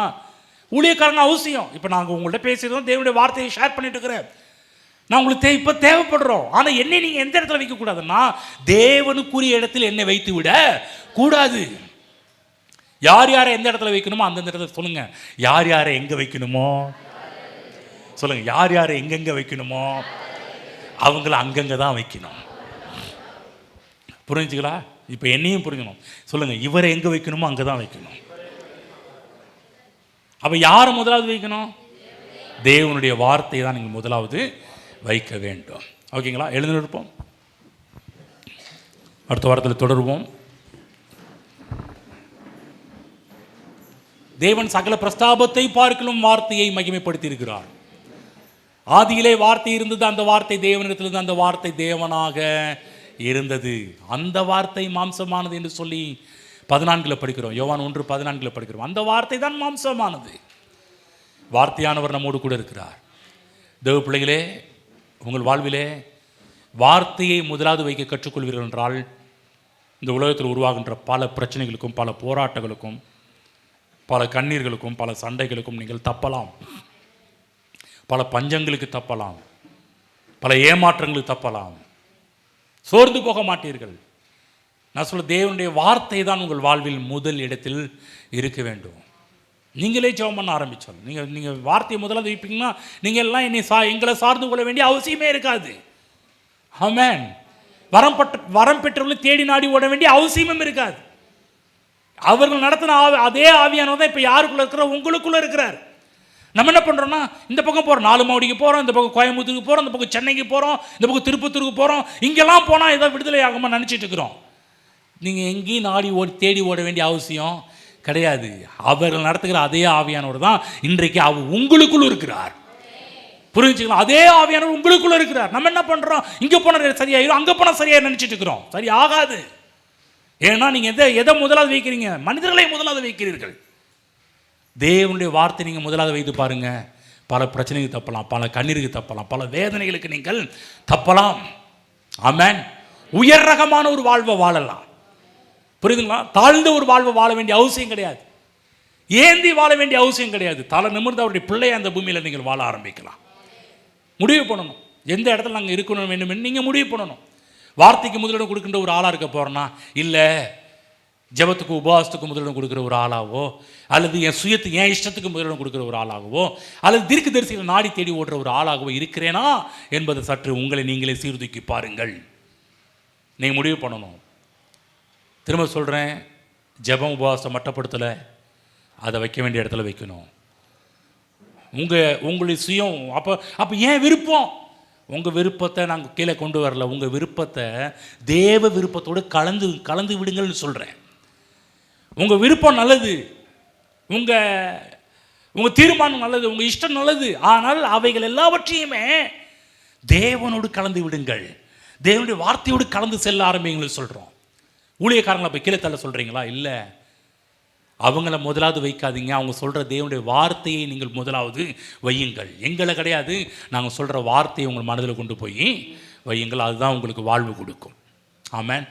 நீ கர்த்தர் நம்மோடு பேசியிருக்கிறார். கரங்களை உயர்த்தி கர்த்தருடைய வார்த்தைக்கு நன்றி செலுத்துவோம். ஸ்தோத்திரம் பிதாவே, இன்றைக்கு எங்களோடு பேசுகிறபடியால் நன்றி செலுத்துகிறோம். எங்கள் கண்களை திறந்தபடியால் நன்றி செலுத்துகிறோம் ஆண்டவரே. எங்கள் வாழ்க்கையில் நாங்கள் எதெல்லாம் முதலாவது வைக்கக்கூடாதோ அதெல்லாம் முதலாவது வச்சுட்டோம் ஆண்டவரே. இந்த வருஷத்தில் இன்றைக்கு நாங்கள் முடிவு பண்ணுகின்றோம், எங்கள் வாழ்விலே உம்முடைய வார்த்தையை தவிர வேற எதுவும் ஆதி இல்லை என்பதை முடிவு செய்கிறோம் ஆண்டவரே. தீர்மானம் செய்கிறோம் ஆண்டவரே. உம்முடைய வார்த்தை கொடுக்க வேண்டிய இடத்தை நாங்கள் இனிமேல் வேற யாருக்கும் எவருக்கும் எந்த காரியங்களுக்கும் நாங்கள் கொடுக்க மாட்டோம் ஆண்டவரே. உமக்கே நாங்கள் முதலிடத்தை கொடுக்கின்றோம் ஆண்டவரே. ஹல்லேலூயா.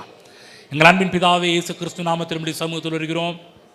இன்று எங்களோடு பேசுகிறபடியாக நன்றி செலுத்துகிறோம். எங்கள் கண்களை திறந்தபடியாக நன்றி செலுத்துகிறோம். அப்பா, நீங்கள் சகல பிரஸ்தாபத்தை பார்க்க நம்முடைய வார்த்தையை நீர் மகிமைப்படுத்தியிருக்கிறீர். அதற்காக உமக்கு நீர் கொடுத்த இந்த வார்த்தைகளுக்காக நன்றி. வார்த்தையானவருக்காக நன்றி ஆண்டவரே. ஆதியிலே வார்த்தை இருந்தது, அந்த வார்த்தை தேவனிடத்திலிருந்து, அந்த வார்த்தை தேவனாக இருந்தது என்று நாங்கள் பார்க்கிறோமே. வார்த்தையாகிய தேவனையும் துதிக்கிறோம், தேவனாகிய வார்த்தையை துதிக்கிறோம் அப்பா. ஹல்லேலூயா. எங்கள் வாழ்விலே பல காரியத்தையும் முதலாவது வைத்து விட்டோம். நாங்கள் எதை முதலாவது வைக்க வேண்டுமோ அதை முதலாவது வைக்க தவறிவிட்டோம். எங்களை மன்னியும் ஆண்டவரே. இந்த வருடத்திலிருந்து நாங்கள் நம்முடைய வார்த்தைக்கு முதலிடம் கொடுக்கின்ற ஒரு ஆளாக எங்களை அர்ப்பணிக்கிறோம். எங்களை மாற்றோம். இனிமேல் எங்கள் ஜெபங்களிலே எங்கள் உபவாசம், ஏன் ஜெபம் எங்கள் உபவாசம்ன்றல சொல்லாமல் இதில் உண்மை உயர்த்த போகிறோம் ஆண்டவரே. ஆண்டவரே, எங்கள் இஷ்டம் இல்லை, உங்கள் இஷ்டம் என்ன? நீங்கள் என்ன விரும்புகிறீங்க? என்னை பற்றி, என் குடும்பத்தை பற்றி, என் வேலையை பற்றி, தொழிலை பற்றி, ஊழியங்களை பற்றி நீங்கள் என்ன விரும்புகிறீங்க? அதுக்கு முக்கியத்துவம் கொடுக்குற ஆண்டவரே. அப்பா, தீர்க்க தரிசிகளுக்கு முக்கியத்துவம் கொடுக்காம உமக்கு முக்கியத்துவம் கொடுக்குறோம். உங்களுடைய வார்த்தைகளுக்கு முக்கியத்துவம் கொடுக்குறோம் ஆண்டவரே. இங்கே இருக்கிற ஒவ்வொருவரும் உண்மை கனம் பண்ண இன்றைக்கு பழகி கொள்கிறார்கள் ஆண்டவரே. உங்களுடைய வார்த்தைக்கு முதலும் கொடுக்குற ஒவ்வொருடைய வாழ்வும் இந்த பூமியிலே சிறப்பாக அமையட்டும் ஆண்டவரே. பல வேதனைகளுக்கு தப்புவதற்கான காரியத்தை சொல்லிக் கொடுத்ததற்காக உமக்கு நன்றி செலுத்துகிறோம். ஹல்லேலூயா. முதலாவது தேவனுடைய ராஜ்யம், முதலாவது அவருடைய நீதியும் தேடும் பொழுது அப்பொழுது இவைகளெல்லாம் உங்களுக்கு கூட கொடுக்கப்படும் என்று சொன்னீரே. அப்பா, முதலாவது உங்களுடைய வார்த்தையை தேடி வந்திருக்கிறோம் ஆண்டவரே. உங்களுடைய வார்த்தைக்கு முக்கியத்துவம் கொடுத்து வந்திருக்கிறோம் ஆண்டவரே. அப்போ உங்களுடைய வார்த்தை நம்முடைய பிள்ளைகளை உயர்த்துவதாக, நம்முடைய வார்த்தை நம்முடைய பிள்ளைகளை கனம் பண்ணுவதாக, நம்முடைய வார்த்தை நம்முடைய பிள்ளைகளை தூக்கி நிறுத்துவதாக தகப்பனே. பிரச்சனையிலிருந்தும் கஷ்டத்தில் நம்முடைய வார்த்தை நம்மை தூக்கி நிறுத்துவதாக.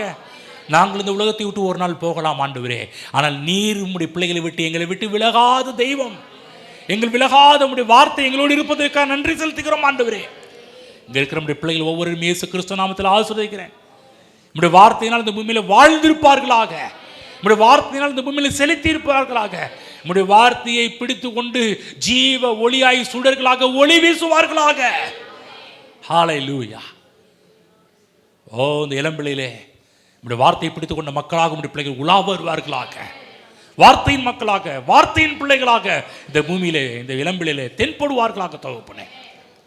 ஸ்தோத்திரம். நம்முடைய பிள்ளைகளை பார்க்கும் போதெல்லாம் வார்த்தையை பார்க்கிறவர்களாக ஒவ்வொரு பிள்ளைகளையும் மாற்றுவீராக. நம்முடைய பிள்ளைகளுடைய குடும்பம், பொருளாதாரம், கையின் பிரயாசம், குடும்ப வாழ்வு, வேலைகள், சமுதாயம், எல்லா காரியத்திலும் நம்முடைய பிள்ளைகள் சிறப்புற்று வாழட்டும் என்று நம்முடைய பிள்ளைகளை ஆசீர்வதிக்கிறேன். நம்முடைய வார்த்தையினால் வாழ்ந்திருக்கட்டும், வார்த்தையினால் வாழ்வு பெறட்டும் என்று நம்முடைய பிள்ளைகளை ஆசீர்வதிக்கிறேன். இயேசு கிறிஸ்து நாமத்தில் பிதாவே, ஆமென்.